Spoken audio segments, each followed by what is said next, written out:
Hello and welcome back to the True Crime Guys podcast. I'm Lauren. And I'm Michael. How's everybody doing? It's cooling down, man. Fall is in the air. People are getting excited. I smell pumpkin spice. Fall is here. Yeah, we just made some pumpkin cookies yesterday. Oh, man. Ship me some, will you? Pumpkin chocolate chip cookies. They tasted like gone. pumpkin pie. They're they had gone, some chocolate in there, dude. They were fantastic. They're gone. Demolished. Yep. Yeah. Yeah, and with fall comes, a lot Hunting. of stuff we love. Football season for those hunters out there. Hunting season is here. You get that crisp morning, and you know that you're going to be out there looking around. And sometimes you go out hunting and you don't come back, and that's happened a few times. And that's this case this week. I thought it was an appropriate time to cover a case where hunters went missing. Yeah, it is appropriate. But this case is what, 20-something years old? No, it's older. Yeah, it was 85. It's over 30 years old. Oh, wow. They went missing in 85. So. Yeah. Yeah. It's like about 35 years old. And this might be our first, and it actually took place in Michigan, in Northeast Michigan, which is, I think this might be our first Michigan case. There's no way. We've had to have done a Michigan case by now. Dude, we've hit all around it. Chicago, Wisconsin, Pittsburgh, and all that stuff. I don't know if we've hit Michigan in particular. All those Michiganites have been so mad for so long, and now's your time. It's here. Speak up, Michiganites. But this takes place in such a rural area, though. We could probably have listeners in there. It's nowhere near the popular areas of Michigan. No, the people that are where this took place are out there enjoying nature. They live in God's country, what a lot of people call it. Like big fresh lakes. You're right on the border. Lots of snow, but also lots of nature, lots of trees. Probably cheap land, flat, usable land. You know what I mean? Very usable. Mm-hmm. Yeah, it is beautiful out there, man. Lake Michigan and all that in there. It's a really nice area. My dad's from Detroit. Well, Detroit, Grand Rapids area, right in there. Nice. So, yeah, he's told me a lot about Michigan, and I've visited a few times in my life, and I've always been impressed with it. Of course, I don't like to go in the winter. We went in the winter one time, and I remember I was probably like 10, 11 years old, and dude, snow was like up to my mid thighs. I was like, this is terrible. This is not living. Like, how do you live in this? I just no, sir. I can't do it, man. I can't do it. I can't. I've always been fascinated by like when you watch like the Alaskan shows where they basically spend the entire summer preparing for winter, and then it's like 4 months of just being hemmed into the house. Like, what are you doing in there for 4 goddamn months? Like, how is that I just worth don't it? get it. I couldn't do it, man. No, I couldn't do it. You can only play so much Monopoly, man. Right, exactly. I mean, even if you got Wi-Fi, you got internet, you can only watch so much Netflix, man, before you go insane. There's just so many things that I like to do that require, movement, dry land, and like, you know what I mean? Like a field or a yard or just being in the woods. Like, you can't even enjoy that with that much snow. At least I guess if you got snowmobiles. Now, don't get me wrong, snowmobiles. You know how fast I'd become an alcoholic if that was the way I was living in Alaska, like 4 months of it being inside during winter and it's dark outside. You don't even hardly get any sun at all. Oh, dude, you'd be so depressed. Just 10 a.m. I'd be like, it's about time for a beer. Yeah, it's about time for a whiskey, bro. I need something to keep me warm out here. Warm and sedated. Right. Just waiting for summer. So this case, this is one of those cold case files episodes because I don't know if I've talked about it before. I think in the Q&As and stuff, I talked about like the inspiration to start a true crime podcast, and I talked about how I always loved cold case files growing up, much like many of you out there. Many of you you're listening right now, that was kind of what got you into true crime, maybe. Yeah. In my case, it was back in the 90s watching cold case files, and this is one that stuck out with me. I want to say this episode aired in like 2003 or something, which is now 17 years ago. It doesn't sound like it, but it was. Right. And this case, like I remember watching it as a teenager, and it's one of those episodes that stuck with me, and I think about it all the time. And I was like, why don't we just do an episode on it? It's the Missing Hunters episode from season 3, episode 18 of Cold Case Files. Yes. And let's dive into it if you're ready. Well, real quick, I just want to let everybody know that you can watch almost all of those old case files in their entirety on an app called Pluto. Have you ever heard of this? No, I actually couldn't find this episode, but I was like, you know what? I'll use different sources, and it's still fresh enough in my mind, that episode, for whatever reason. that I don't think I need to watch it again. So I actually got a book and like used different sources just to kind of become more well-rounded with this case. But Yeah. I wish I would have known that because I was trying to watch. I wanted to watch the episode again, really, but I couldn't find it anywhere. So Pluto, an app called Pluto. Check out the app called Pluto. It's free streaming, and it's got live TV as well as on demand, and it's got enough to keep you entertained. It actually has 2 different shows called Cold Case Files. I actually looked through both of them, but the older one, which is the one that has this, I mean, they got probably 20-something seasons up there, dude. You could stay busy all day watching Cold Case Files. And it's, like I said, it's absolutely free. Pluto and Peacock. Peacock is another streaming service that's completely free. Like, I'm about to ditch Netflix and shit. Well, there's a good reason to ditch Netflix anyway with Cuties that came out. Right. Woo, boy, well, I mean, between YouTube, Pluto, Peacock, and then I think I get Disney Plus with my phone service, man. Like you don't even got to pay for this stuff. There's so many options now. Yeah. Yeah, there's so many options now. We were considering going to one of those internet television subscription things like Vios or like there's all these different ones now. I know. And they're just giving away TV, man. For advertising. It's funny because Pluto is almost like basic cable, like standard cable like you used to get from your local cable provider, whatever it was. I know it changes all over the country. I mean, all over the world, obviously, but it was basically the same package. You know what I mean? Like you had MTV, you had VH1, you had ESPN, you had all your local channels. You get all that shit through Pluto for free. Really? Yeah. Unreal. I was like, how did I not know about this? So you're and all with welcome. code word Creeper, you can save 10% off your free subscription to Pluto. You can save 100% off your free. It's free with putting in Creeper. Right. All right. Well, tell them True Crime Guy sent you, right, or something. Yeah, that's right. Yeah. Let's get this episode started. You want to? All right, let's do it. All right.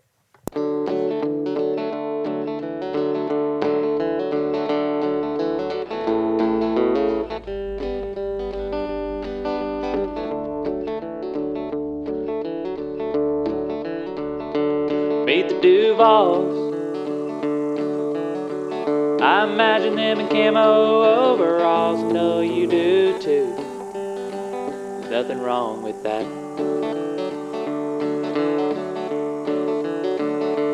Meet the Duvalls.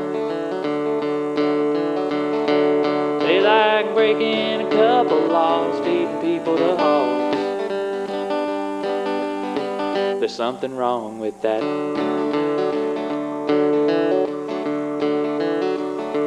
Meet the Duvalls. Meet the Duvalls. Meet the Duvalls.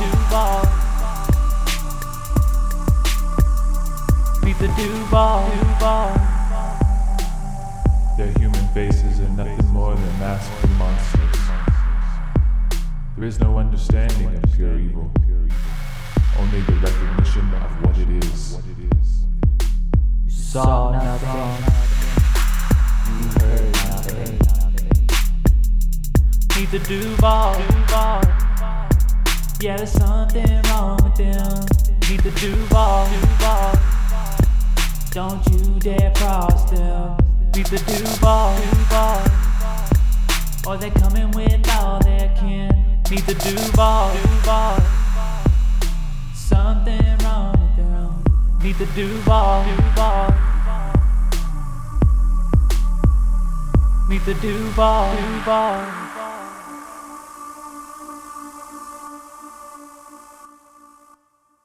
All right, our case this week, as we kind of mentioned, is the case of the missing hunters. That is the name of the episode of the Cold Case Files, is the Missing Hunters, Season 3, Episode 18 of Cold Case Files. That's where I heard about this case, and it stuck in my head. But to study for this case, I also got a book called Darker Than Night by Tom Henderson. And there's also various articles around that that helped me out with the crime line and such. So, Right. How'd you there's a enjoy lot the out book? there. I can't say that I finished it all. It was 11 hours in Audible form, and I only had a couple days to get into it. So I kind of skimmed through and found, because it's one of those books that's very descriptive about stuff that's not even necessarily important when you're just trying to do a crime line, I've talked Right. about many of these books. So I was skimming through. I had it on, like 1.5, 2 times speed a lot of times, and it was very informative. And I did learn some stuff from the book that helped me with the crime line. So yeah, I'd say it's a good book. I just wish I had more time to just sit back and enjoy it instead of trying to burn through it to I'm studying for a test. Yeah, cramming. But I would recommend it if you're looking if you got a long drive coming and you're all out of podcasts or something. It's a good book, and it's available in Audible form too. So Darker Than Night by Tom Henderson. Yeah, because from watching this documentary, and the documentary is pretty thorough, but you just felt like, man, there's a lot of other people that knew some shit about this that could have been interviewed. Right. There's a lot more backstory on these guys that could have been very beneficial. Exactly. But yeah. Well, when they I want to say I said the episode of Cold Case Files aired in 2003, and that's when the new stuff about that's when this case broke, and when it became not cold anymore. When they had suspects, it went 18 years, and in 2003 they made the episode because new stuff occurred and they now had suspects. So I think it was still fresh. They didn't have they need to almost revamp that episode, redo it with more information or something. But Yeah, I agree. There's a lot they could put in there. It's- And those testimonies thing- that came out later that's what makes that whole documentary worth watching. Is when you Oh, hear yeah. what actually went down by firsthand accounts. I mean, that's what took that case to okay, interesting. I wonder what happened to holy shit. This is like Right. the Walking Dead shit. yeah, yeah. What was it, Negan? Yeah, yeah. Seriously, that's a little To not spoil it too much, yeah, a but little yeah. spoiler there. And also, one thing I found kind of funny was there's a YouTube interview with the author of Darker Than Night, Tom Henderson. Someone interviewed him at a library, and he was talking about how he doesn't know why this book's called Darker Than Night because it just really doesn't make any sense. But he's like, I guess they just thought that would get more sales on the book because it sounds interesting. But he's like, Right. It really wasn't a dark night in Michigan. There was snow on the ground, and there was a full moon out, so it was really bright. That's why the witness was able to see what happened so well. Is that it was almost as light as daytime that night, and yet they called the book Darker Than Night. Well, I think they're saying that the actions that took place that night were darker than night, not so The much. souls of the individuals who perpetrated this crime was darker than night. That's accurate. That's accurate.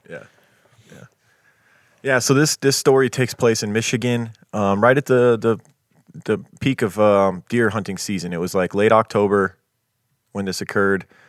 Snow on the ground. Hunting is in full swing, and you know how hunting in Michigan is, and all across the Midwest.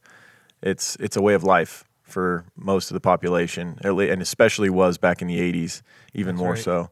Yeah, deer and large game very prevalent up there, man. You know how Everybody it is. The kinda- colder it is, the bigger they get. Yeah, and everybody kind of dropped what they were doing in the first week of hunting season. Oh yeah, people taking Things- off things work. slowed down. Good luck trying to get some time off work during that time. I know, right? You better put in Yeah. 6 months in advance. Yeah, if you work at one of the car factories or whatever, could you imagine trying to get off? If you work at GM or something during hunting Well, season. shit, a in lot of the Michigan. businesses I think a lot of the businesses just shut down for that week anyway, so no one even has work because obviously the bosses want to go hunt too. So Well, the bosses can go whenever they want. Everybody knows that. that's true. Them car manufacturers gotta are stay and still work, slinging bitches. parts, boy. Yeah, that's right. Motor City. Yeah, so two men that were that usually went out and hunted every year that lived in Michigan during this time in 1985 were David Tyll and Brian Ognjan. They were best friends from the time they were in 4th grade. I forget which one moved to Detroit around that time in 4th grade, but as soon as they met, when one of them moved over there closer to them, they were fast friends, and they stayed friends all the way up into adulthood. They grew up in urban Detroit. They went to Catholic middle school together. They went to the same public high school together, graduating the same year in 1976. And in 1985, when this story takes place, they were both 27. So, So young. Yeah. God, so young, Yes. man. And they had their lives on track. They were both doing really well. Yeah, they seemed as though they had happy wives, happy marriages at the time, family. Well, that loved them. one was married, the other one was in a serious relationship with had a girlfriend. But Okay. yeah, same concept. Right. So David in 1985 was a machinist living in the upper middle class suburb of Troy, Michigan. He'd been married for 8 years and had no children. His marriage, according to the book, had a rough point, but they had made it through it. I want to say his wife, something happened. His wife wasn't happy. She wanted a divorce, but then they went to counseling and they got things back on track. And she said she was very happy when by the time he went missing, they were in a happy marriage again. Hell yeah, man! You don't hear that often about being able to come back. Counseling actually working. Yeah, counseling actually. Yeah, when you hear marriage counseling, you're like, oh no, it's only a matter of time. It's at least that's Right. what it seems. Yeah. But hey, this is one of those few cases where it worked out. Brian was a mechanic living in St. Clair Shores, Michigan. He had a serious girlfriend, and rumor was there was talk of marriage. And I think his parents were pushing that. He was the only child, kind of spoiled only child. Brian was. They want some grandkids. Yeah, I'm guessing. By the time he's 27, they're like, "You better hurry up." Yeah, seriously. Clock's ticking. Right. Both Brian and David were good, straight-laced, upstanding citizens and still best friends after all the years. And on November 22nd, also it was late November when this occurred. Sorry, I said October. Right. It was around Thanksgiving this occurred. On November 22nd, 1985, the two head out on their yearly hunting in White Cloud, Michigan. They were headed for a cabin, and they would be driving David Till's Ford Bronco. At this cabin waiting for them would be David's brother, Matt, and a bunch of other men, like they were acquaintances. I want to say it was also David's dad would be there, and a bunch of other dudes. It was going to be kind of a bro fest at this cabin. It was going to be a lot of drinking, farting, and a lot of crotch scratching. Not a lot of probably not a lot of deer shooting, really. Not a lot of hunting going on, I don't think. Nah. A lot of shooting the shit. More of like a frat party for older dudes. Yeah, that's right. A little getaway. Complain about the old lady. Yeah, I know what's going on here. The old ball and chain. Yeah. Now, that being said, David and Brian were not so into that. They weren't really even into hunting all that much. They liked to get away and go out to the woods and hang out and relax. But a lot of times they never even hunt. Like I want to say I have it in here.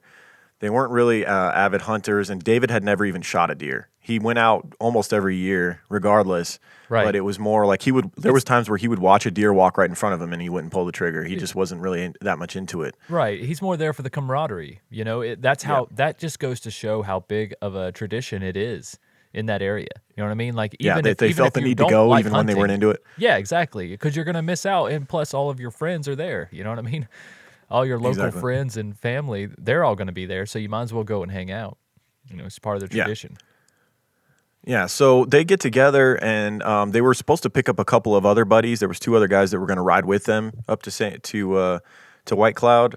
Those guys backed out last minute; they couldn't make it, and so it was just going to be David and Brian.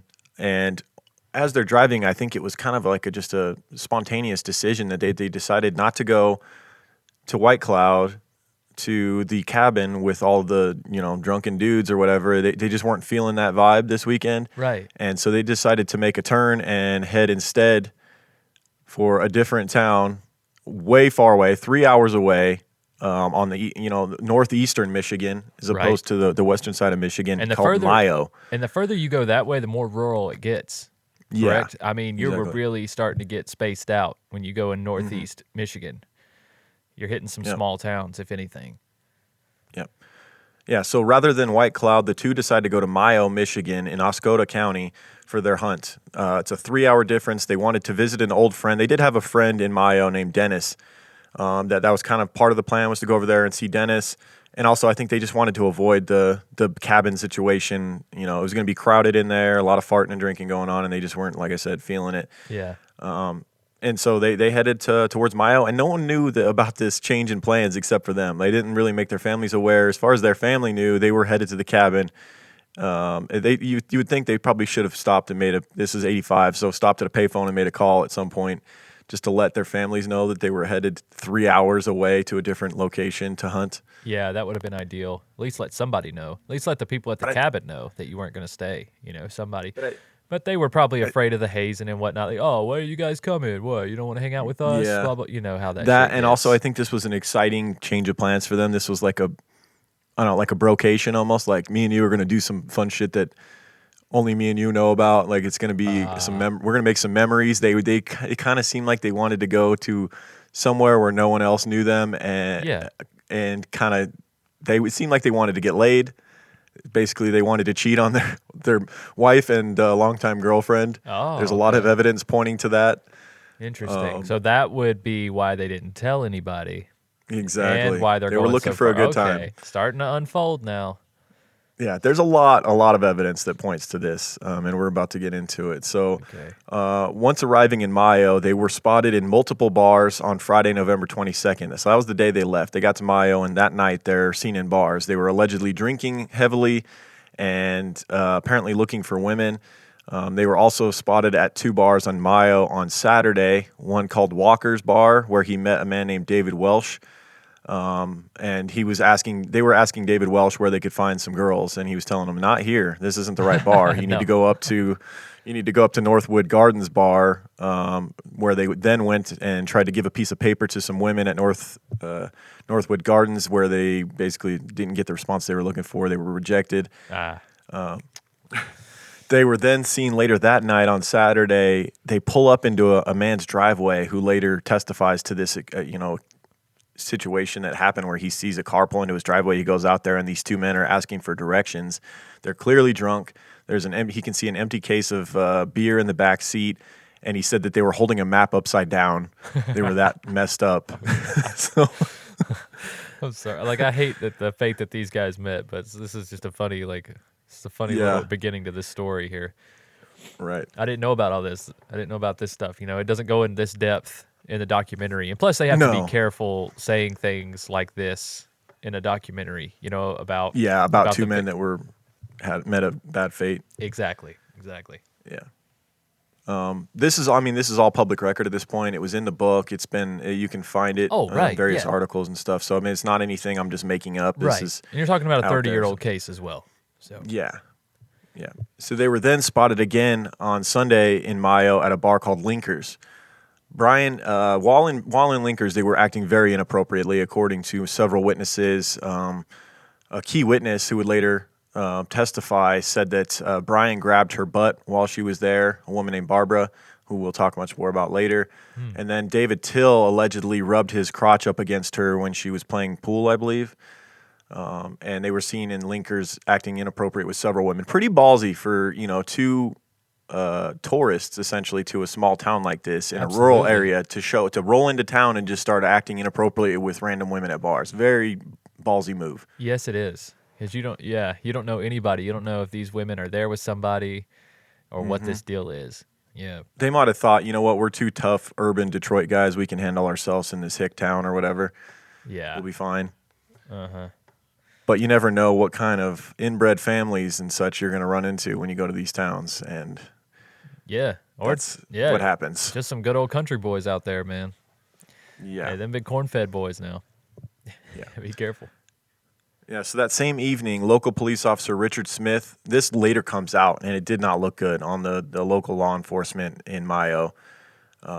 This police officer later admitted that he was dispatched that night to Linkers Bar over an alleged dispute between some hunters and a couple locals. Rather than respond he hated these type of calls. He didn't want to get involved in a bar spat. And so rather than actually go there and do his job, he sat at a nearby store and waited for things to blow over. Oh, no. He later admitted that. So, and he really could have stopped everything that happened had he done his job. Oh, no. Yeah.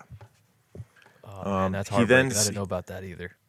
Yeah, and he later admits that later that night, after the whole bar thing and him waiting for it to blow over, he saw a Ford Bronco pull out of a ditch near Linkers Bar, and decided not to pull it over because it was near the end of his shift and he didn't want to deal with the paperwork if it was a DUI type situation. Ah, damn.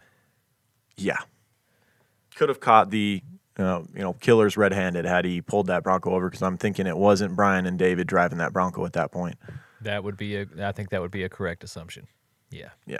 So when the men did not return on Sunday evening, their families became worried.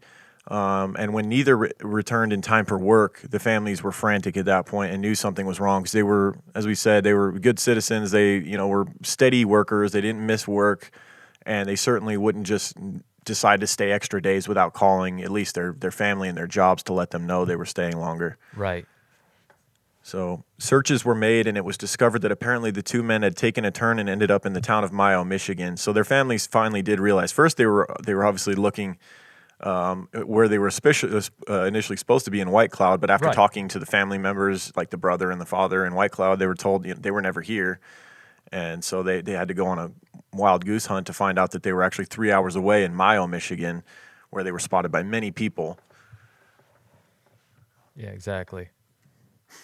Yeah. So so the families finally learned that they were actually in Mayo, Michigan. They ended up spending time in a local motel, and instead of hunting, it sounded like a lot of their time was spent at local bars and doing some heavy drinking.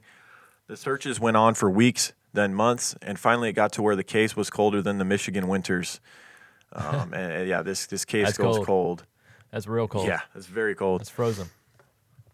Frozen chosen. Every year it seemed as though there was a news story about around the anniversary of when it became missing, of when those two hunters became missing. It was kind of local legend and lore in Mayo. You know, these two guys that showed dude, up it was and then probably- disappeared, and the families are still looking for them. I would say every town around that area. I would say Northeast Michigan was taken aback by this case. Mm-hmm. Like, this was big news. I mean, these are small towns out here, you know, and that kind of word travels fast. Something that But drastic. ultimately, I think everyone that knew Mayo and knew this county well Yeah. knew who did this. Like there was yeah. this family was this family that we're about to go into was no secret. I got this large that extended vibe family. as well. Yes, sir. I got Yeah. that vibe too.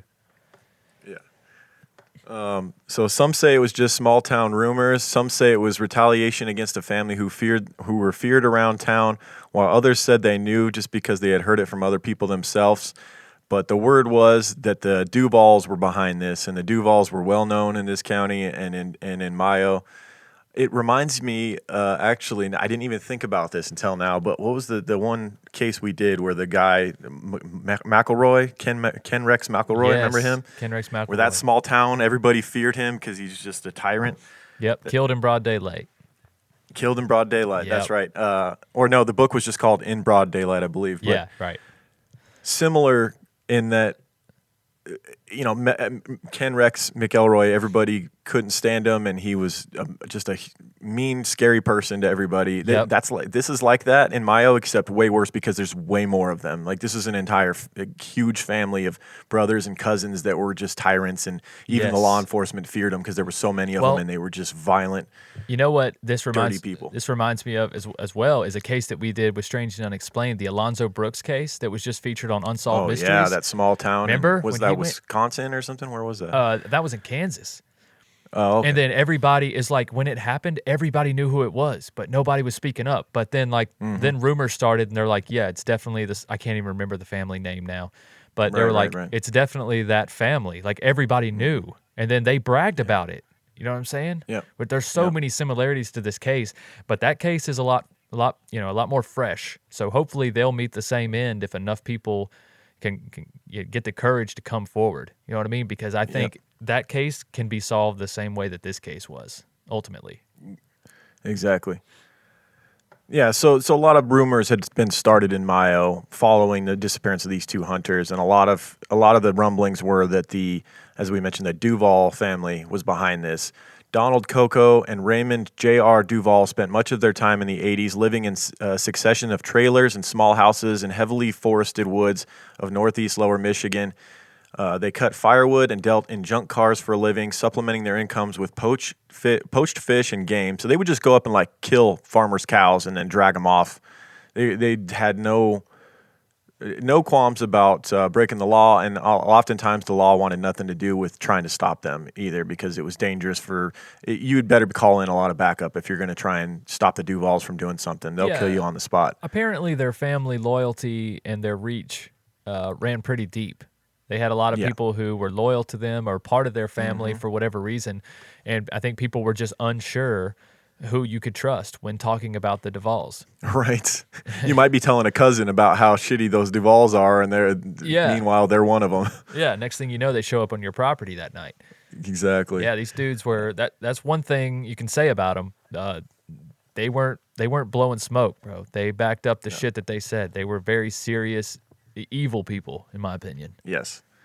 Yeah. So as you kind of said, the Duvalls ran deep. There was 7 brothers and 1 sister in the direct bloodline of the Duvalls, as well as a large extended family with many cousins that would show up on a whim when they heard somebody needed help within the family to help them fight if needed. There was a lot of fighting going on. You know, they were filthy. You know who they all remind me loved of? pigs.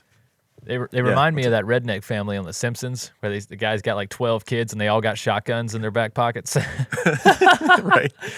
They actually reminded me a lot of the McPoyles from Sunny in Philadelphia. Oh, yes. The McPoyles. Oh, my God. They're so creepy with their bathrobes. Probably always drinking milk. Like, God, gross. that just...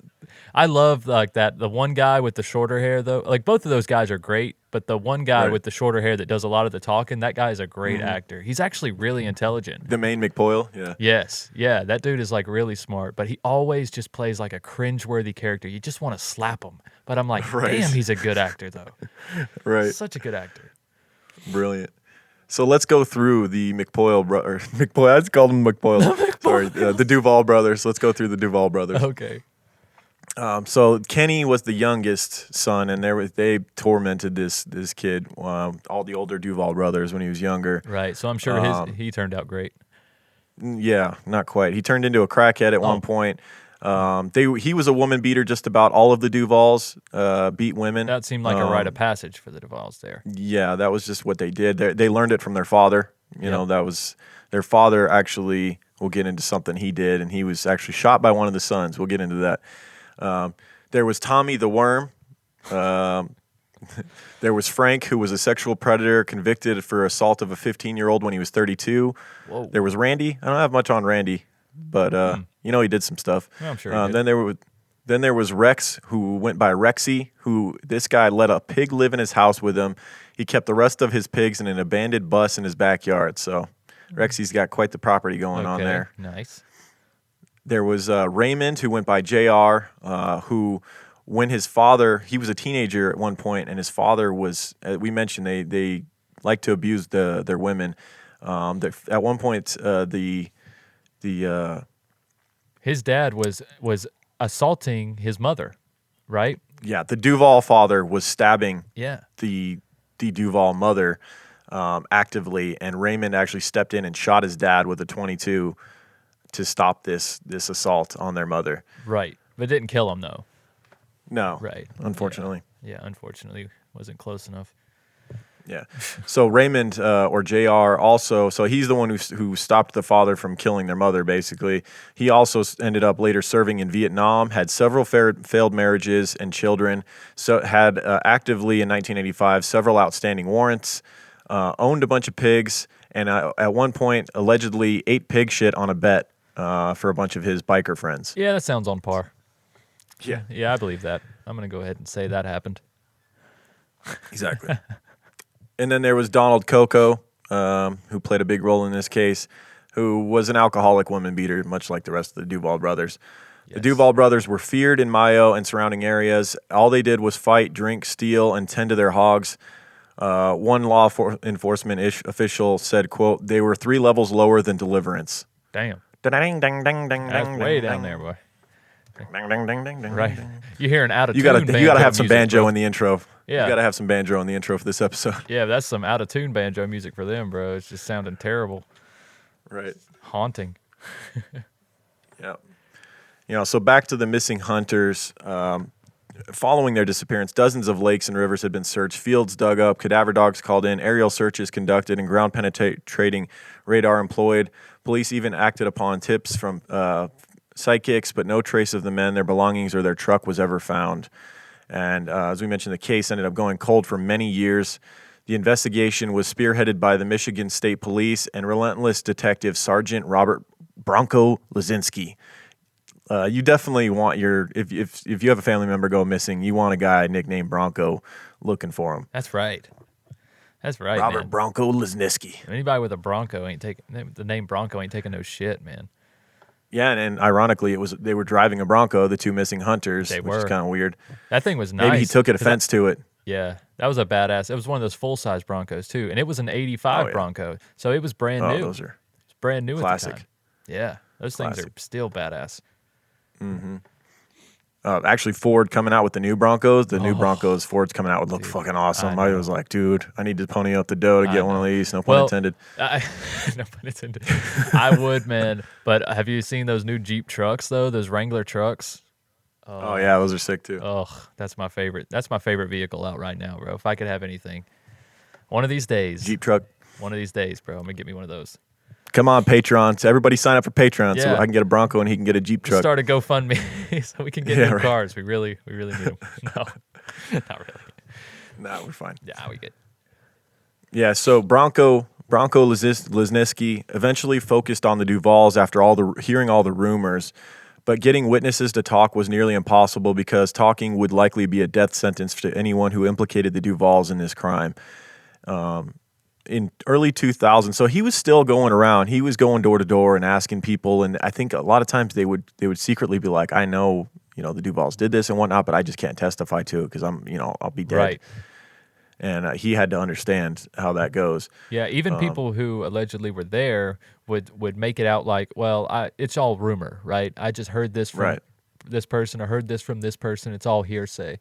So obviously the police can't use any of that. I mean, it's Yeah, and the put all police, that shit out. the story they were hearing was that the Duval brothers killed these two hunters and fed them to their family pigs, and that's part of why I think they didn't push as hard to get the Duvalls for so long, is I think they found that story to be far fetched. Yeah. However, sometimes truth is just as strange as fiction, Yes, it can be. and pigs are actually a great way of body disposal. If you've seen certain films, they've shown this. There's not a trace left. And these guys had a lot of pigs. We're not talking about like Yeah. 2 or 3 pigs that it would take a while to eat. No, we're talking probably, what would you say? I would say somewhere between 20 to 30 pigs, at least from what I could tell. I mean, Between all the brothers, between- I'm sure yeah. that was maybe a low estimate. Yeah, I mean, I think they probably had that many pigs each, is what I'm saying. Whatever farm seriously, like whatever farm they took them to, I think they had Right. that many pigs each. Like somebody who brags about pigs and raising pigs and shit, Yeah. they got a lot of pigs. We're talking Willie Picton level pigage here. That's right. Yeah, old Robert Picton, man. Yeah. He was up in Canada, right? Yep. Yeah, just across the line from these guys. Yep. Yeah, so the Duvalls at this time are still continually bragging of the murders, knowing that no one's going to have the balls to implicate them. They're bragging to family members and friends who seldom told police because they feared retaliation. The brothers told several people that they disposed of the bodies by feeding them to pigs, and also even a step further, that they had put the men through their bodies through a wood chipper first and then fed that to the pigs, the slop that was... I mean, it's gnarly to even say the slop that was left of their bodies, but Right. that would be an easier way for the pigs to consume them, I suppose, Absolutely. Yeah. if the bones were broken down. Yes. Yeah, it would. I mean, that really would. There'd be no trace. I mean, that's a done deal right there. But Yeah, I can't help but think of the movie Fargo too. When you think about cold winter up in the Midwest and somebody being put through a wood chipper is very Fargo-esque. yeah. Ugh. Were you going to say something? Oh, no, I'm good. Okay. Despite the campaign of fear, witness statements trickled out over the years, including sealed testimony from the Duvalls' own brothers at a 1990 Oakland County grand jury hearing. So the police are getting closer with all the pressure Bronco's Right. putting on, asking more and more people about this. And I think as time goes on, they get a little less afraid to talk naturally. Right. Right. The final piece of the puzzle came in 1999 when a tip led state police detective Sergeant Robert Bronco to the doorstep of Barbara Boudreaux, and she was the key witness. She had witnessed this crime. Basically, they parked in her driveway and murdered these two men within like feet of her house. So, and she had walked out and witnessed it with a friend, and we'll get into all that. So, for several years, she had refused to fully cooperate out of fear the Duvalls would kill her. And she'd actually received warnings every time the police came by to investigate the missing hunters. She had been threatened and told that she had pretty granddaughters, and allegedly the Duvalls may have even killed her dog after the detectives came to talk to her. The Duvalls basically started to use fear tactics. Yeah, and I wouldn't threaten put her. that past them at all. They wouldn't No. hesitate to do that. Not at all. Yeah. I think they threatened her the night of as well. I think she let her claim. Oh, to the they did. testimony. Yeah, they did. We'll get into that. Yeah. So finally, under oath at a special hearing in 2003, 18 years after the hunter's disappearance, she admitted to being a witness to the murders, and she tells a very dark, just horrible tale. And that is one of the things that you said makes that Cold Case Files episode so compelling is they play the footage of her testimony and what she witnessed that night, which would haunt anyone forever if they had witnessed what she witnessed. Absolutely. Just horrible scene that she paints vividly, walking out into the snow and seeing this field with these men and this thing occurring. And yet I still feel like she said it too easily. Like, still too easily. Well, it had been 18 years, too, so maybe it wasn't as, That's true. That's true. tough. She had thought about it so many times, talked about it so many times, probably in private, that it just was like second nature to her now. That's very true. That's very true as well. I didn't think about that. But in the So documentary, it just felt like it did come off easy. I was like, man, what has this woman seen? You know? I mean, she was not a perfect witness. She was definitely not a perfect witness, and we'll get into that. Right. So the tale she told was that she and a friend who was now deceased at this point had been at the bar on the night of the disappearance. She had seen the Hunters and the Duval brothers exchange words in the bar. So she was the one who had gotten her ass grabbed at the bar, had been basically sexually assaulted by both of the victims in this case, Right. the later victims. And then she had also seen at that same bar the Duval brothers exchange words with these two Hunters at the bar. And I'm sure these two Hunters had no idea what they were dealing with when they got into it, because the Duvalls were not big men. They were undersized. They weren't really physically intimidating unless you knew their reputation. So if you're just two, Detroit boys in town, you're not scared of these couple of honky, small guys. Right. You're right. There was nothing intimidating about them as far as their looks. Yeah. Just them attitudes, boy. So she leaves the bar, she goes home, and a short time later, one of the Duvalls parked their car in her driveway. She didn't live far from the bar, only like a mile away from the bar. And despite having the television on, she was actually watching Scarface with a friend. She and her friend heard noises. So she goes out, her and her friend go out to check out what's going on. She's hearing some odd noises, some men talking and whatnot. Sounds aggressive. Right. The area around her house was wooded, so they began to sneak outside to see if they could see or hear anything more. They made their way through the woods a bit and could see that upon the road, two other vehicles, one being a black Bronco, were all but facing each other for spotlights.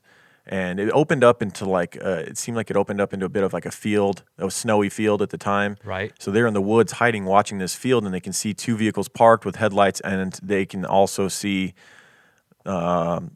the Hunters from the bar and the Duval brothers, two of the Duval brothers, if maybe more, who knows? Right.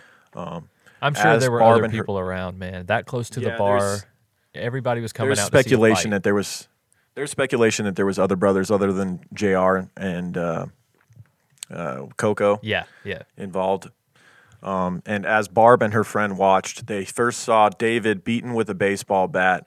Brian attempted to take off and run, but he was caught and brought back to where he could be seen, and he was too beaten with the bat. And they were pleading for their lives at this time, as they were basically put on their knees and bludgeoned to death with an aluminum baseball bat. Man, the part that really got to me was during Barb's testimony. She spoke about David, because David was the one that was hit first, right? Mm-hmm. And before he was basically hit with the final blow, he just reached his arm. He's like stretched his arms out and looked around, and he was like, "Is seriously no one gonna help us?" Mm-hmm. And everyone just stood there, bro. Yeah, like that. It's horrible. That is terrifying. That's not only horrible. That's terrifying. That just a family could have that kind of control over a whole community. Right. Or like you said, maybe it was all family standing around. Yeah.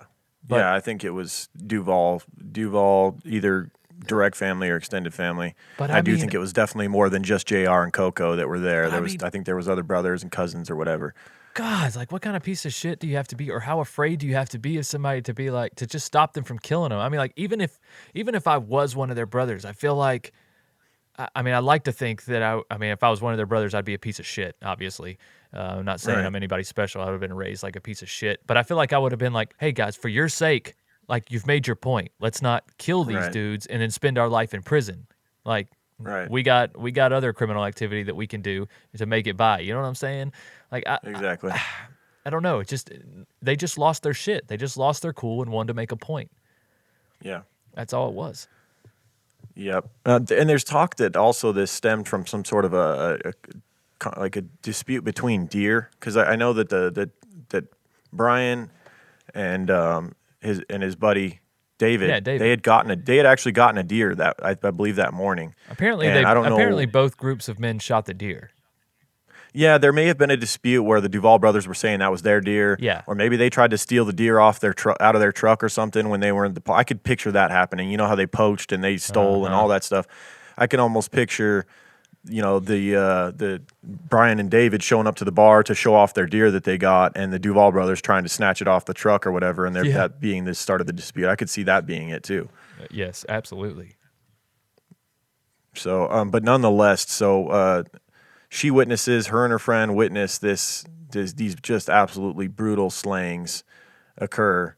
And she knows, no doubt, that they're dead. She says that, she could hear, it was really graphic, but she described how it sounded like their heads blew up like melons when they were struck with these aluminum bats in the head. That is hard to hear, man. Yeah. So these were blows to the head and body, and Barb was certain that the men had not survived. Barb would claim that she and her friend got back to their home, and a short time later there was a knock at the door. Could you imagine? You just witnessed that. You're inside probably shaking and freaking out and crying, and then you hear a knock at your door, and you know that the killers parked their vehicle in your driveway. She had to think, like, they're going to kill us now. They saw us. They know we witnessed this. Yep. We're the only people there, not family. Yeah. Yep. She claims that it was Coco and Junior, JR at the door, and they told her, quote, "You saw nothing, you heard nothing. These pigs need to eat too."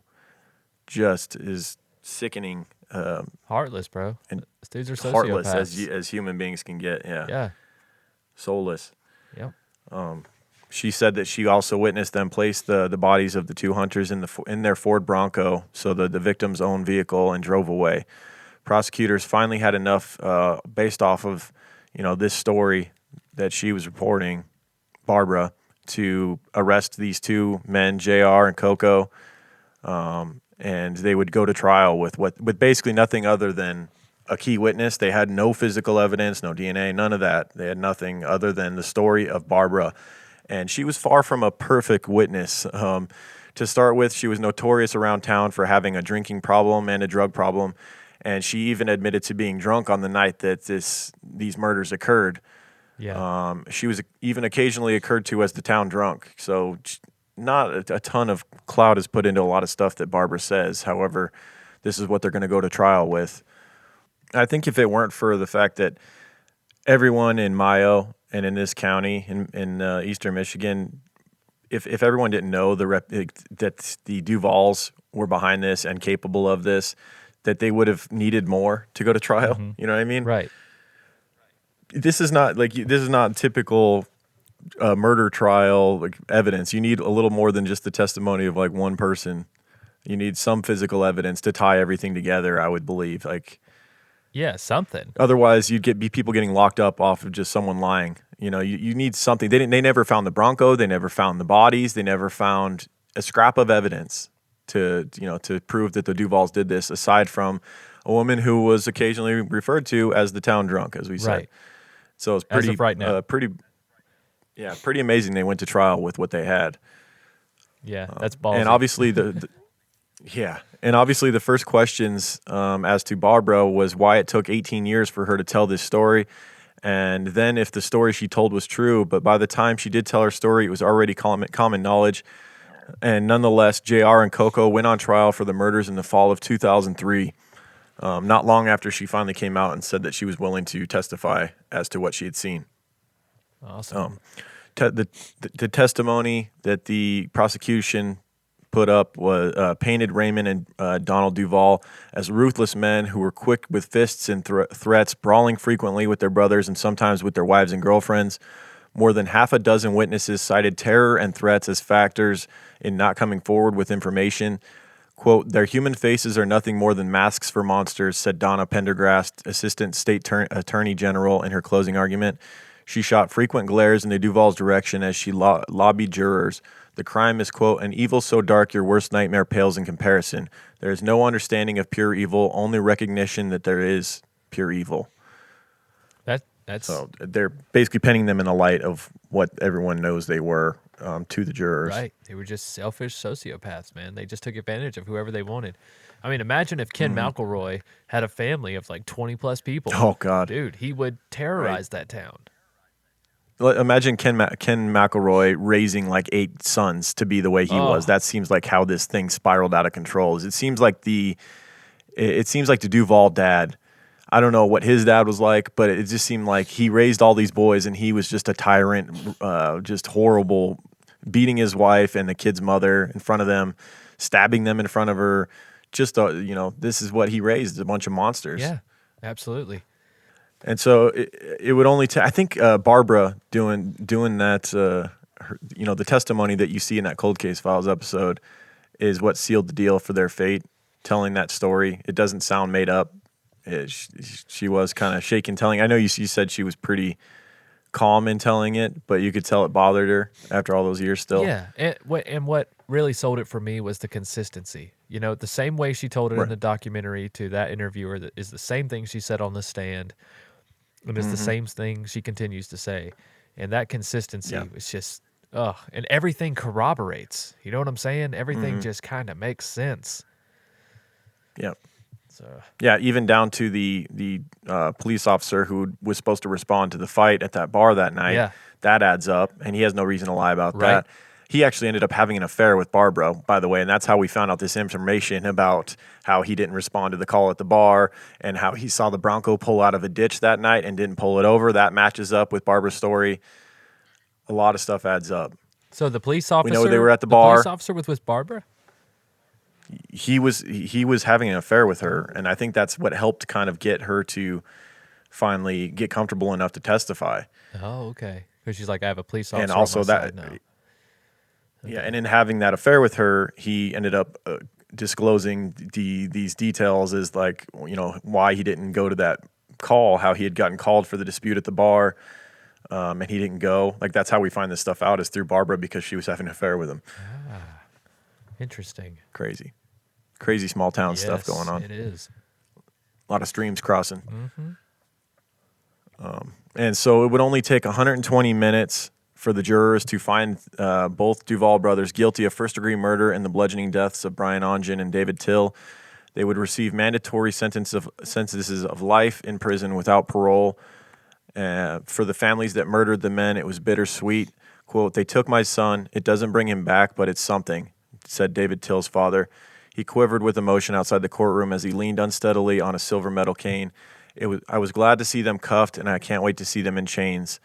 And then prosecutor Donna Pendergrass said, "I've never had a trial quite like this. We had a witness who had some problems, referring to Barbara Boudreau's nervousness and hard drinking lifestyle, but I'm glad after all these years we went for it. I thought the family deserved closure after 18 years. And absolutely, because it was getting to that point now, 18 years later, like the fathers and mothers of the two, David Tyll and Brian Ognjan. Right.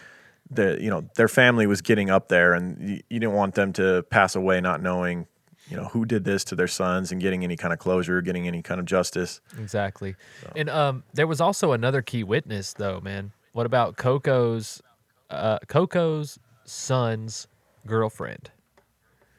Remember when she testified as well at the end? Okay. And she claimed that her and Coco, what's his real name? They kept calling him Coco in the thing. I can't remember his freaking real name. He's the oldest brother. Anyway, he's the main perpetrator of this crime. Donald Coco. Okay, so she claims it was his son. Wasn't his son named Doobie? I know he had a son named Doobie who had a girlfriend. Yes, I think he was dating. Yeah, he was dating her, right? So she claims that one night they were sitting on the front porch. It was just her and Coco and Donald, and he told her, if you ever think about leaving my son, you're going to end up just like those hunters. And she said, what hunters? And he proceeded to tell her the entire story that lined up exactly with Barb's. And this girl does not even know Barbara. Now, if it wasn't for... Right, and didn't even know about the story of the hunters prior, no, like most people no did. idea. And then she said she was living with them at the time. So she had to go to bed, on the other side of the wall from this man who just told her this, right? That's so crazy. So basically, if it wasn't for these two women speaking up and having the courage to testify and actually tell their truth, because multiple people came forward and told detectives this and that, but when it came trial time, they got amnesia, bro. They got scared. They got Yeah, and you know what else is something's interesting as well is that this thing over the course of 18 years, the reward money for information leading to the killers had gotten up to $100,000, and if you find Barbara's testimony to be maybe you don't trust her, what would she have to gain aside from the $100,000? And when you find out later that she didn't even take the reward money, then you have to believe her. You know what I mean? Like she had nothing to gain. She had a lot to lose from doing this. She didn't take the money? And yet she did it anyway. She didn't take the $100,000. Damn. Should have gave it to that girl, that daughter. Or not the daughter, but the But I think by not taking it, it was her way of saying, like, if you guys don't believe me, here's the proof. Like, I'm not even going to take the reward money. I have nothing to gain. I have my life at stake here. I could get killed by one of these crazy bastards in the Duval family by doing this, but I'm going to do it anyway and not take the money. There you go, man. That's all you need to know right there. I mean, that's what we needed, though. They needed these diehard testimonies, man. These women who were not willing to change their story, and like huge props to them for having the courage to do that, man. Because those two men sat there right there in court and looked them in the fucking face while they're giving these testimonies. I would have, knowing that there's no evidence. If I were Barb, if I were Barb, I would have testified. I would have done what she did, got them locked up, and then I would have taken the $100,000 reward and moved the hell out of there. I would have moved, west. Yes, somewhere warm. Get the hell out, Barb. Shit, at least go across the lake to Wisconsin. Go to Milwaukee. They say it's nice there. Right. Exactly. Yep. So that's it. That's the case of the missing hunters. It's fall. It's hunting season. Let's hope if you have family members or if you're a hunter and you go out that you come back safe. Yeah, absolutely. Gotta be careful. Congrats to my cousin who just got a giant bull elk with his bow last week. I saw that on Instagram. Congrats, man. I liked his fucking photo. Beast of a bow. He went out for 11 days. Yeah. And got skunked, and he was so depressed. Like went home with his head hanging low. I saw those posts and as well. He decided, you know what? He decided he was going to go back up alone. And I think it was the first day when he went back. I'm going to see him today and ask him about it. But I think it was the first day that he got back up there. Yeah. He was alone, and he got a massive bull. And all the hard work paid off. So good job to him. Good job, man. Yeah, because I saw some of his posts before that, man. I was like, that sucks. He was really getting depressed about it. And I know, I mean, you guys, you wait a long time for those tags, man. You know what I'm saying? Oh, especially a bull elk tag in Nevada. It is not easy to get. So, I mean, you don't want to waste it. But congratulations, man. Yeah. So, all right. Well, let's give some thanks to some people who have taken the time to go out and rate and review the show on iTunes. It is much appreciated. We love to read the reviews and see how many people are out there enjoying our show. It means a lot. It helps the show in ways. I'm not so sure it helps on like the iTunes rankings, but it definitely helps to give clout to us to anybody who's considering checking out our show. They can go and see all the positive reviews and say, you know what, maybe this is a good show. Absolutely.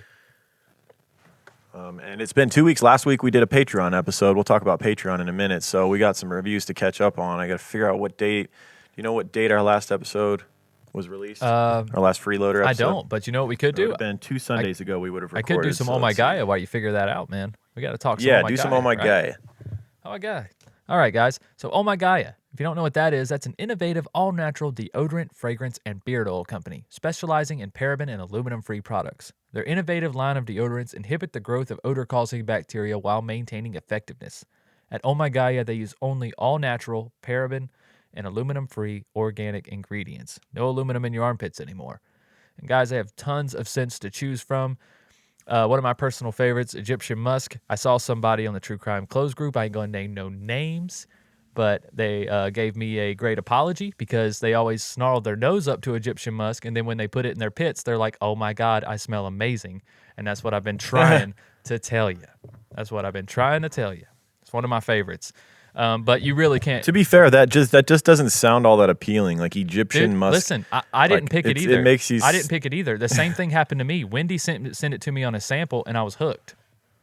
The same thing happened. It's just one of those things you just have to get under your nose.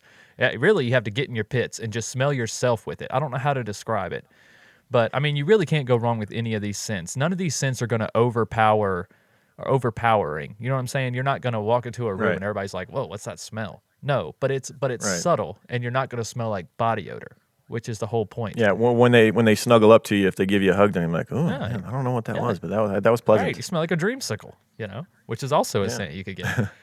Or a lumberjack, which is what I'm wearing today. Lumberjack, yes, that'd be a great thing to wear in the woods, or maybe unscented in the woods. You don't want to give that away, which is also available. So you hunters out there, Yeah, if you're out hunting, you want to roll with the that's unscented right. Roll for with sure. the unscented. So you got unscented, you got vanilla, cherry almond, sandalwood, lavender, lemongrass. Like I said, Egyptian musk, coconut, leather, honeysuckle, fireside.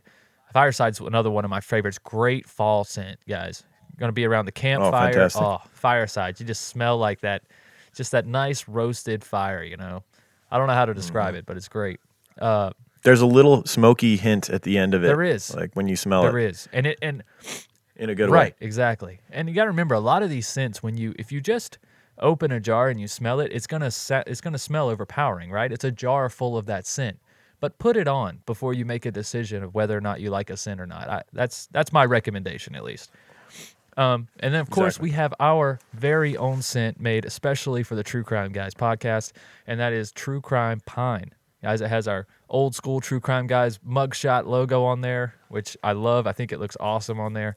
But True Crime It's like a Pine, collector's item, really. It If is. you're a fan of our show, it's you should have a jar, and maybe don't even open it. Yeah. Like, get one to use, get two, get one to use, and Right. then one to keep unopened, and just have. That- It's kind of like having a sticker or something. It's kind of cool memorabilia right of the show. That's the jar that I give people when I'm like they're like, oh, I want to try some natural deodorant. If it ever comes up, I'm like, hold on, I got something for you, or next time I see you, I'll make a point to give you some, and I always give them the True Crime Pine. Just it's a great starter, and it's a unisex, right? So but because you guys are True Crime Guys listeners, you can use the word creeper, CREEPER, and you can get 15% off your order at ohmygaia.com. That's OHMYGAIA.com or at shop_ohmygaia on Instagram. Guys, it'll be the greatest decision you made involving your deodorant. And there's also scented oils, beard oil, and incense. The incense are fantastic. Once they're lit, they stay lit, and they smell amazing and burn forever. Much better than the little cheap incense you get at Walmart and shit. And probably better than your local head shop, to be honest. They're very well made. That's right. All right. All right, so I got the reviews pulled up from the last 2 weeks. let's I hear want to say thank you to Chick in Canada. Yes. Who said, great podcast, 5 stars, really interesting and good banter. It's like hearing your friends chat. It's like listening to your friends chatting. Good choice of crime stories, and it doesn't matter if you recognize the crime already. Thank you. And then we got Ikax in Great Britain. Said, love the show, 5 stars. Nice. Different to the usual true crime podcasts. Also love the accents they do. Please try a Wolverhampton accent. What the hell is Yeah. that? We don't know what that is. Got to be some obscure place in Great Britain, I guess. I need to hear with some weird accents. Yeah, hey, let me hear it. Like somebody send us an example of a Wolverhampton accent. Wolverhampton, and mate. we'll do our best. But I'd really like to hear it. Yeah. Is it like Cockney type deal or what? I don't even know. Right. So Yeah. Let's see. Ire88 in the U.S. 5 stars. Say bunker one more time, motherfucker. Apparently they liked that line from our bunker episode. yeah, that was a good time. It's a good time. Oh, Peter Keller. Let's see. Peter Keller. I want to say thank you to Chia Maria in the U.S. Said love it, 5 stars. Chia Maria. Wrote a bunch of nice things. Coakley, Mama's Boy in Australia. All right, mate. Right there, These Mama's guys are Boy. hilarious. Great work, guys. Appreciate it there. Classic, 5 stars. Right. Gnarly. Yeah, crikey. Crikey, this is a good podcast. Then we got Gracie Meadors in the U.S. said, my faves, 5 stars, easily my favorite podcast, longtime true crime junkie, and this is my number 1. Hell Right yeah, on. it's always nice to be number 1. That's right. To somebody. And then we got Zombie Killa in the U.S. said, lifesavers, 5 stars. I'm currently in nursing school and working as an EMT, so after long hours, it can be tough to stay awake while driving home. Discovered your podcast, and it's been a lifesaver. We're saving lives just like the Dude. EMTs, guys. Yeah, I've had podcasts do that for me, man. When I worked second shift and got off late and then had to drive an hour home in Nevada, man. When you're driving home at midnight, it is nice to hear a conversation, something that stimulates your brain, something that Absolutely. you can Absolutely. engage in. You know what I mean? Even if you're not participating your mind is engaged in processing the information. It's not like music that can lure you into a beat, and the next thing you know, you're drifting off onto the rumble strip. You know what I mean? A podcast, it can engage you in a different way. I'm glad we can do that for other Yeah, people. and as far That's as awesome. And as far as Zombie Killa, big props to all the EMTs and all the first responders out there, Oh, man. man. That's Thank you, guys. doing the Lord's That's work. right. Thank you guys so much. Then we got Welsh Knitter in Great Britain. Said very interesting and entertaining, 5 stars. Awesome. Thank you. Then we got a lot of Great Britain this week. We got Gularod's Kaj in Great Britain, Okay. my favorite true crime podcast. You can tell a lot of thought and effort has been put into the researching and content. Some good banter between the two of them. Thank you. Then we got Jen MTZ in the U.S. said gets me through my long work days, 5 stars. With some fire emojis. Hell yeah. We got Great Britain again, man. What? Great Britain showing out this All week. right. Holy cow. Hell yeah. We got Amelia J in Great Britain says, doesn't make me fall asleep. 5 stars. you're welcome. Thank you. And we got Canada showing Uh-oh. up here. Why your product sucks in Canada.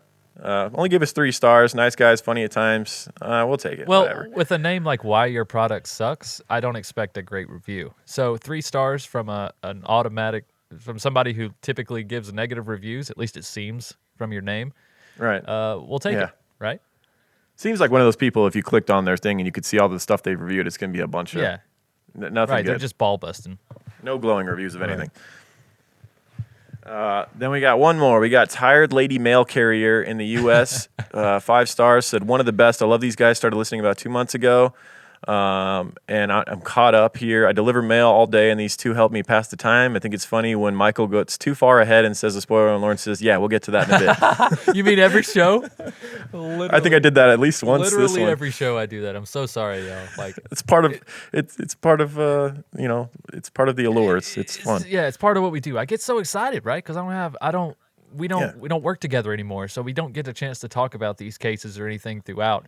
So I get excited when we get on Yeah. here. I'm like, I'm ready to talk about it. A lot of times we used different sources to study, and like we're learning things from each other, Yeah. and that's part of the fun for Yeah, sure. definitely. So, you want to talk about Patreon and all the other stuff where people can support us? All of our social media, you can find us at True Crime Guys on Instagram, at True Crime Guys on Twitter. right. You can find our Facebook page. Give that a like. You can, and within our Facebook page, you can find the private group run by Michelle K. Yes. The True Crime Guys closed group. If you want in, just basically ask for an invite Yeah. in, and you most likely will be allowed I think in. we're. I think As long so. as you're creepy enough. I think so. I don't think we got very high standards to get in there. Bunch of Right. fellow creepers. I think it's well over Yep. 1,000 members now, and it's Pretty a great crazy. place to get on there and just share your creepy memes and your creepy thoughts or case suggestions. Let or your freak whatever. flag fly. Yeah, exactly. There's no judgment there. We're all a bunch of creepers in that Yep. area. So that's a great place to find like-minded individuals and also other podcasts as well. If you're looking for That's right. other stuff like True Crime Guys or stuff just whatever in true crime at all, there's lots of great suggestions there. People that can definitely help you out, point you in the right direction. But the best way to be a true creeper is patreon.com/truecrimeguys. Am I right? I mean, that's the best. That's the number one way to keep the wheels of this podcast rolling, and also to get everything that True Crime Guys Productions has to offer.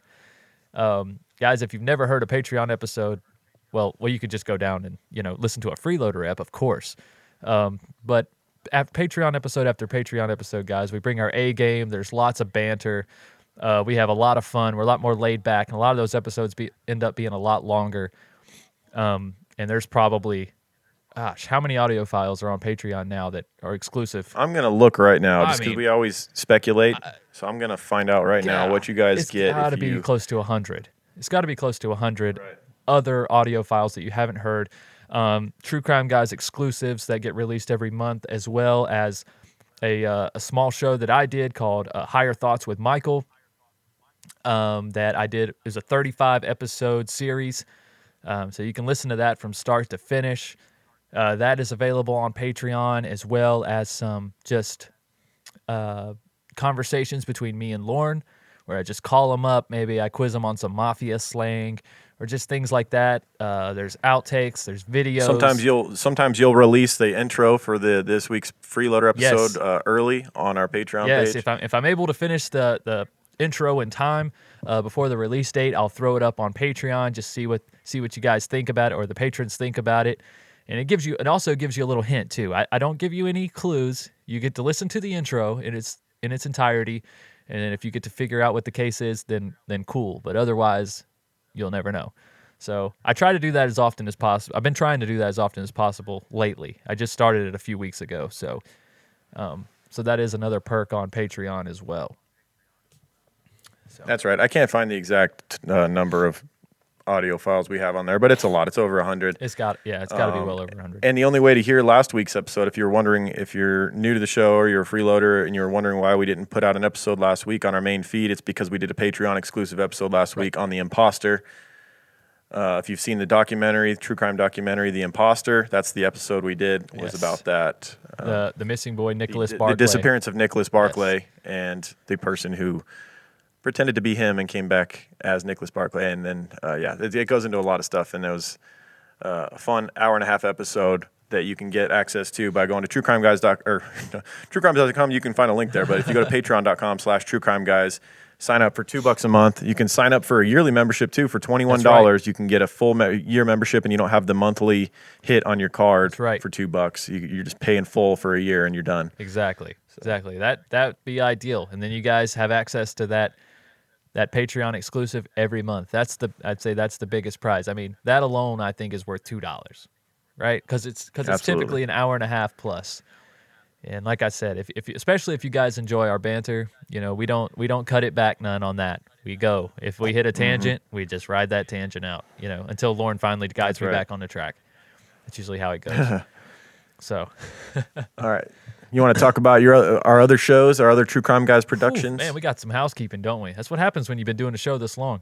That's right. If you, let's say, guys, I already know about all this shit. Would you quit telling me all the stuff I know? Well, do you know about Strange and Unexplained? Because that is our other show where we tackle unsolved missing persons or just strange phenomenons, cults.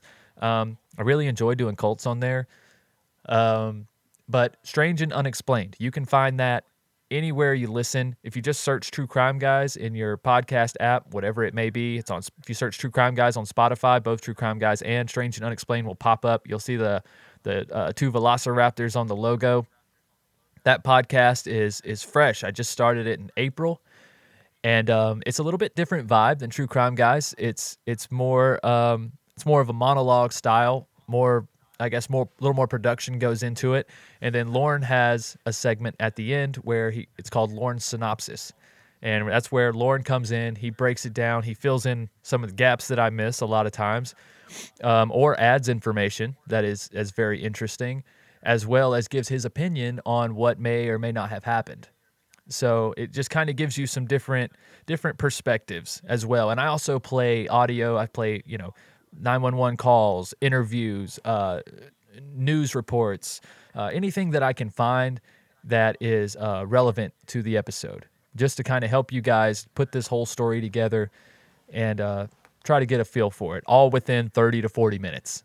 So it really is a great show. If you like this show, you'll like that show. If you like Michael's personality, it shines in that show. And he dives deep, and there's a lot of production. It's really well done. So go give it some love. Check it out. Yeah, I think he's been doing it for a while now already. You've already been doing it for several months. Yeah, since April. What was it? April 16th, I think it came out.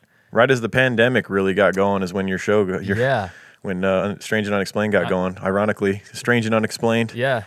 Tomorrow, this Monday, this past Monday, you guys are listening to this on Wednesday. So this past Monday, I just released episode 25, I believe. So if you're unfamiliar with that show, pretty good little binge there, 25 episode binge. And then of course there's a Patreon available for that as well. Patreon.com/S&U podcast, where you guys can find two other shows that I do on there one called The Palate Cleanser and one called Strange Shorts. Both of those shows average around 20 to 30 minutes as well. So, I mean, there's lots of content under the True Crime Guys Productions umbrella, and we appreciate all the support that you guys give in any way that you can support True Crime Guys Productions, we appreciate it very much. So That's right. Are we done with all the I housekeeping? think we're done. All right, good, Wrap good. this up. We'll see you guys next week. Thanks for listening. Keep creeping. Keep creeping, guys. True crime guys, in the desert we like a mirage. It's okay if you clicked on us cause you thought we was True Crime Garage. Now we ain't mad at you, sit down, let us talk at you. I'm talking to the creeper army, we out here making murder, get murder, get murder. True crime guys, in the desert we like a mirage. It's okay if you clicked on us cause you thought we was True Crime Garage. Now we ain't mad at you, sit down, let us talk at you. I'm talking to the creeper army, we out here making murder charming.